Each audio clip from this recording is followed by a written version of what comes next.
Ok. Oh. Oh. C'est une très grande flamme, ça.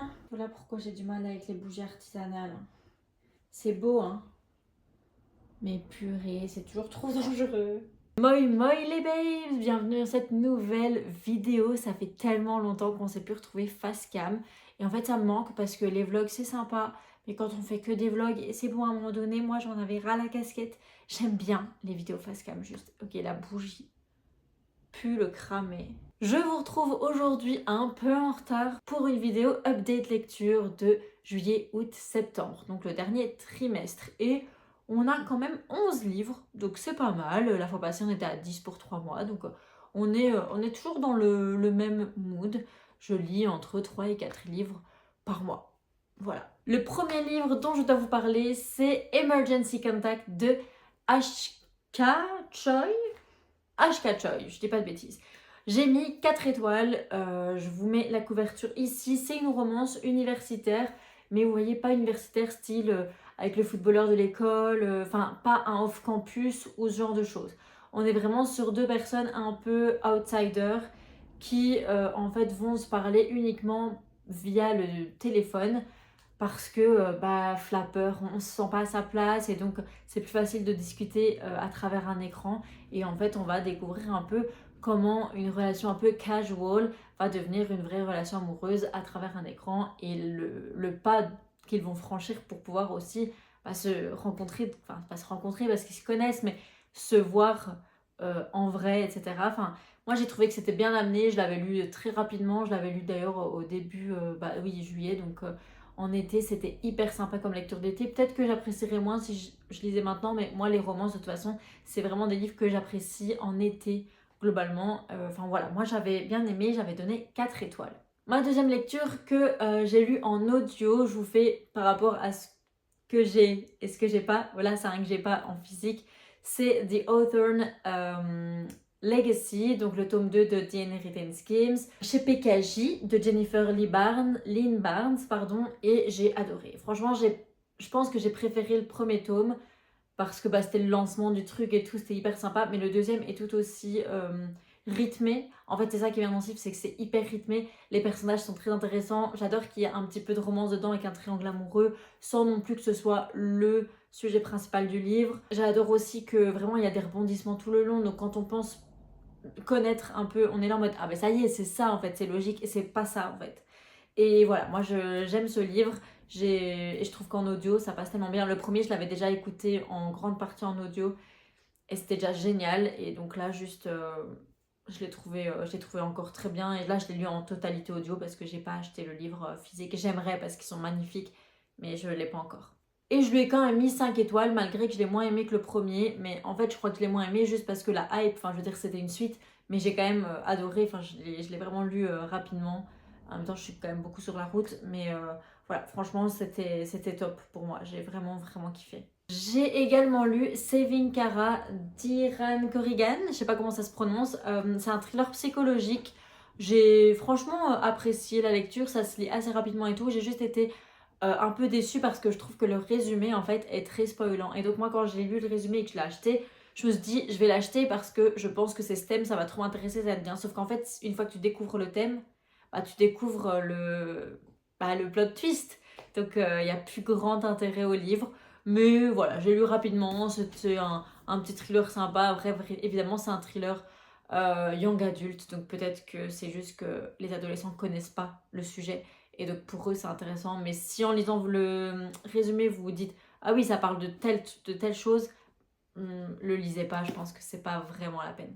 Et c'est pour ça que je n'ai mis que 3 étoiles malheureusement. Cet été, j'ai également lu Book Lovers d'Emily Henry. C'est mon premier Emily Henry, j'en entends que du bien. J'ai l'impression que tous ces livres sont adaptés, sont en plein d'adaptations cinématographiques ou séries, bref, à la télé en tout cas. Télévisuel, audiovisuel, bon, bref, vous avez compris. Donc vraiment, big thing. Et honnêtement, c'est vrai que j'ai adoré. Ça se lit super vite. Je l'ai lu hyper rapidement. Je l'ai annoté d'ailleurs. Je sais plus vraiment ce que j'ai annoté, j'avoue, mais je sais que j'ai annoté des choses rigolotes et j'ai annoté des choses un peu tristes, un peu touchantes.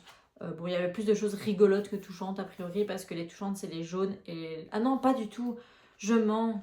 J'ai juste fait dans les couleurs. Ah oui, je l'ai annoté, genre avec un big brillant à paillettes, mais genre c'est écrit, c'est quelqu'un qui parle, c'est en anglais, mais genre quelqu'un qui parle un peu des problèmes qui se passent dans la ville, quoi, parce que ça se passe c'est small town, et du coup j'ai mis OK Taylor from Gilmore Girls. Voilà. J'étais d'humeur comique apparemment. Mais franchement, ouais, j'ai bien aimé. J'ai d'assez bons souvenirs de ce livre. J'ai mis MDR, moi. Ah ouais, parce qu'il parlait de Catfish, l'émission télé de MTV. Enfin voilà, moi j'ai vraiment apprécié le livre. Je le conseille, mais après, il faut aimer la romance. C'est une romance small town, mais pas comme les autres. C'est ça que j'ai apprécié, ça change. Et j'ai mis 5 étoiles parce que bah, j'ai kiffé, donc 5 étoiles. J'ai ensuite terminé la saga, la sélection, avec le troisième tome qui est L'élu, auquel j'ai mis 3 étoiles. Ben j'avoue que... Voilà. Pour une fin, j'ai pas trouvé ça dingue. J'ai aimé la quête royale, enfin l'espèce de quête politique sous-jacente. Mais je trouve qu'elle ne prend pas assez de place. Après, je sais que c'est une dystopie adolescente. Mais j'aurais aimé que pendant ce troisième tome, on ait un peu plus... On creuse un petit peu plus... En fait, on le creuse hein, par rapport aux autres tomes, il n'y a pas de souci. Mais peut-être que le roman soit un peu plus long pour en parler un peu plus de cette quête politique. Parce que bah, la quête amoureuse, bien sûr, il faut avancer dedans. C'est la fin de l'espèce de télé-réalité Bachelorette. Donc il est temps. Mais déjà, ça aussi, moi, j'ai pas réussi à accrocher au prince du tout. Parce que le mec joue juste avec plusieurs filles. Et je sais pas, j'ai l'impression qu'il fait du chantage et tout, j'aime pas trop. Donc voilà, 3 étoiles, mais au moins j'ai fini saga, donc je suis fière de moi. J'ai lu L'affaire Alaska Sanders de Joël Dicker et j'ai mis 4 étoiles. C'était sympa, comme d'habitude, Joël Dicker, ça se lit rapidement parce que c'est un page turner. Je m'attendais pas à la fin, franchement j'avais aucune idée de la fin. C'était pas du tout tiré par les cheveux comme l'énigme de la chambre 622, donc ça j'ai apprécié, c'était vraiment un chouette truc. Pourquoi j'ai pas mis 5 étoiles? Écoutez, j'avoue que je m'en souviens pas trop. J'imagine que c'est juste que je me suis pas dit waouh. Mais très bon livre. Après Joël Dicker, franchement, à part l'énigme de la chambre 622, je suis jamais déçue, c'est vraiment bien. Donc je conseille Joël Dicker dans tous les cas. Et en plus, celui-là est dédicacé, donc je l'aime bien. Genre, j'avoue que je suis pas très. De base, je suis pas très. Je lis des livres parce que c'est un tel auteur, mais j'avoue que Joël Dicker, c'est lui qui m'a remis à la lecture. Enfin, c'est lui. C'est La vérité sur l'affaire Harry Kéber qui m'a remise à la lecture et tout. Et donc, j'ai un soft spot pour cet auteur. Mais voilà, 4 étoiles, mais je trouve vraiment que c'est bien. On parle d'auteur, autrice préférée, gna gna. Je mens clairement parce que une autrice dont je lirai tous les livres, je pense, même si elle en a sorti que 3, ce qui est énorme parce que 3 en genre 1 an et demi, j'ai l'impression, c'est Clara Hérault. J'ai lu Les coquillages ne s'ouvrent qu'en été et j'ai adoré. Alors, par contre, il est troisième dans le top des 3. Mais c'est pas une mauvaise place, c'est juste les 3 sont excellents. Mais j'ai adoré, mais j'ai vraiment adoré Nos plus belles années, qui m'a touchée peut-être parce que ça me parle plus que Les coquillages qu'en été, parce que là on parle d'une relation entre sœurs compliquée et tout. Moi j'ai une sœur, on n'a pas eu ce genre de relation, donc je me suis pas vraiment projetée. Mais par contre, Nos plus belles années, j'avais adoré. Et j'avais adoré L'effet boule de neige, qui était une romance de Noël trop chouette, trop rigolote, qui sortait de l'ordinaire. Enfin, voilà. Mais c'était vraiment bien. Je l'ai aussi annoté. Franchement, pareil, c'était... Ouais, genre... j'ai mis des petits cœurs parce qu'on parle d'Hunger Games. Parce que un des personnages principaux est fan d'Hunger Games, comme moi. Enfin, franchement, ouais, j'ai annoté pas mal et tout. J'ai mis pas mal de petits post-it parce que bah, y a quand même toujours des belles leçons dedans. Franchement, Clara Hero, je me découvre vraiment une passion avec elle. Je suis tellement contente de l'avoir rencontrée l'année passée. Et j'ai pas fait dédicacer Nos plus belles années parce que je l'avais oublié, mais j'ai l'effet boule de neige. Et je suis sûre qu'un jour je reverrai Clara, je l'espère. Parce que vraiment, j'adore ce qu'elle fait. Je trouve que c'est une des autrices les plus prometteuses de cette nouvelle génération d'autrices françaises. Et juste. Enfin, ouais. Ouais, j'ai pas d'autres. Je la trouve incroyable. Si vous n'avez encore jamais lu ses livres, moi je vous dis foncez. Foncez. Donc 5 étoiles. Oh my god, on passe à mon coup de cœur de l'année. Je pense que ça le restera parce qu'il me reste quand même plus que 2 mois avant la fin de cette année. Et ah, je tourne, attendez. On s'est pas bloqué cette chaise, c'est dommage, on devrait. C'est The Way I Used to Be d'Amber Smith. Je vais me tenir parce que ma chaise tourne et j'ai pas envie je ne sais pas m'asseoir avec mes jambes à terre, ok? J'ai les jambes, je suis en indien tout le temps dans ma chaise, donc voilà. Bref, je me tiens, c'est pas grave. Donc The Way I Used to Be d'Amber Smith qui a été mais vraiment mon énorme coup de cœur de cette année. C'est... Je sais même pas par où commencer parce que bah, déjà c'est un livre assez poignant parce que ça parle d'un sujet hyper compliqué puisque ça parle de...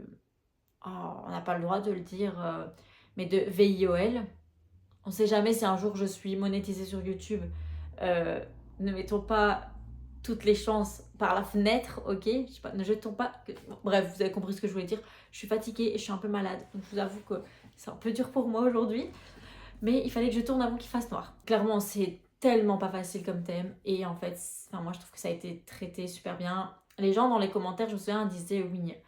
Le personnage féminin est insupportable, notre personnage principal est insupportable, elle rejette tout le monde et tout, mais oui, c'est normal, genre le rejet, la colère, le déni, enfin tout, enfin moi je trouve que tout est super bien dans ce livre et j'ai tellement hâte de lire le deuxième parce que j'allais dire que le deuxième sorte mais il est sorti, je vais aller l'acheter, je pense rapidement parce que j'ai très très très envie de le lire. En plus l'autrice a commenté mon reel et mon post et juste j'ai trouvé ça trop bien parce qu'elle comprend rien à ce que je blablate là, mais elle savait que j'avais kiffé. Donc voilà, franchement, je suis tellement contente et genre, j'aimerais tellement la rencontrer parce que bah, vous savez que je suis pas très dédicace d'auteur et tout, et rencontrer les auteurs en général, ça me plaît pas plus que ça. Mais je vous jure que ce livre, quand j'ai lu, il a changé quelque chose dans mon cerveau et j'ai trop hâte de lire la suite. J'hésite à le relire avant de lire la suite. Le problème, c'est que je sais que ça m'avait mis dans un mood, un terrible mood, et je suis pas sûre de vouloir ça alors qu'on est en automne et qu'on est déjà dans un mood bof, quoi. Mais ouais, 5 étoiles, meilleure lecture 2024. Je vous conseille ce livre, mais genre fois 1000. Une petite romance hyper chill, hyper ado, hyper la romance comme je les aime. Vraiment, une romance parfaite. Sans smut, hein, parce que vous savez que j'ai un peu du mal. En fait, non, j'ai pas du mal avec le smut si c'est dans les romances universitaires. Je sais pas pourquoi. Mais le smut avec des adolescents, j'ai du mal. Donc je suis contente que ce ne soit pas le cas. Better Than the Movies de Lynn Painter. J'ai découvert Lynn Painter. Je dois découvrir plus de livres de cette autrice parce que honnêtement, j'ai adoré. Les personnages étaient tellement mimes. Ils étaient trop mimes. Genre, j'ai pas d'autres mots, trop mimes. Tout était mimes. J'ai envie que ce soit un film. C'était génial. J'ai adoré 5 étoiles. C'était trop mignon. Vous cherchez une belle romance, vraiment une rom-com. Vraiment une rom-com. Adolescente à l'ancienne, à des années 2000. Ça. Ah oui, non mais c'était génial. C'était génial. Je me rends compte que j'ai quand même eu des très bonnes lectures ce dernier trimestre. Je suis vraiment contente parce que j'oublie trop vite. Je suis en mode gna gna, parce que j'ai abandonné 2 livres là récemment et donc je suis un peu en mode gna gna gna, 3 même je pense. Mais en fait, j'ai lu des très bons livres le trimestre passé. C'est juste que octobre, c'est pas. Je pense qu'octobre, c'est juste pas mon meilleur mois en termes de lecture. Du coup, ça me rassure de me dire t'as lu des super bons trucs avant Marine. T'inquiète. J'ai également lu The Hat Makers de Tamsin Merchant. J'ai mis 3 étoiles. Ouais, j'ai pas aimé. J'ai pas trop aimé. Après, 3 étoiles, c'est pas mauvais. En fait, j'ai bien aimé à partir de la moitié, donc de la deuxième moitié, là, il y avait de l'action, il y avait un rythme et tout. Mais la première moitié était ennuyante, mais as fuck. Et les personnages, voilà. J'aimais bien l'ambiance. J'aime bien l'ambiance et tout. L'univers était chouette. Genre vraiment, je pense que c'est pour ça que j'ai mis 3 étoiles et pas 2. C'est parce que l'univers était chouette. Mais sinon, j'ai eu du mal à aller jusqu'au bout, hein. J'ai vraiment eu beaucoup de mal. Donc ouais, 3 étoiles. Je pense qu'en vrai, ça en aurait même mérité 2, mais je voulais être sympa. Et le dernier livre que j'ai à vous présenter, c'est It Starts With Us. Donc, à tout jamais, en français, de Colleen Hoover, donc la suite de Jamais plus et Dance With Us. J'ai donné 2 étoiles, ouais. Pour moi, c'est une suite inutile. Pour moi, il n'y avait pas besoin de faire cette suite. Je trouve qu'on n'a pas du tout assez exploré le après avec Ryle. Le peu de fois qu'on l'avait, je sais pas, j'ai l'impression que la rédemption est un peu facile et tout. Malgré certains trucs, évidemment, heureusement, parce que si on avait totalement enlevé le côté violent de Ryle, je voyais pas l'intérêt. Et j'ai trouvé que la romance entre Atlas et Lily, pardon, j'ai oublié son nom, était chiante à mourir. Genre, j'en peux plus que. Oh mon dieu, ça fait 5 minutes que je ne l'ai pas vu, je vais l'appeler pour venir lui faire un câlin sur le pas de sa porte. Ah, passons à autre chose. Ça me dégoûte. Vraiment, non. J'ai aimé l'histoire familiale d'Atlas qui retrouve son petit frère. Je ne sais plus son nom. Jess. Pourquoi j'ai Jess en tête? Je sais pas, mais j'ai ça en tête. Ça, j'ai aimé. Mais le reste. Après, Colleen Hoover, on lui demandait, donc voilà, elle l'a fait. Elle a bien raison de le faire, ça fait de l'argent. Mais ouais, pour moi, inutile sur 10. Je pense que je vais le revendre.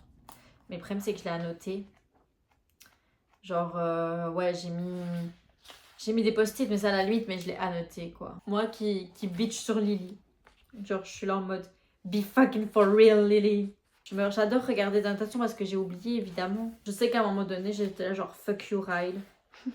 Ouais, là, il y a un truc qui était une situation super gênante. J'ai mis, c'est encore plus gênant.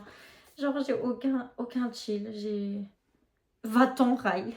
J'ai juste mis ça, va-t'en, Ryle. C'est pour me tuer. Fuck Ryle. Voilà. C'est tout pour mes dernières lectures. On se retrouve fin décembre, début janvier. J'essaierai fin décembre, mais peut-être début janvier. Pour le dernier trimestre, donc octobre, novembre, décembre. Je vous annonce déjà, octobre, on n'est pas sur de la folie pure.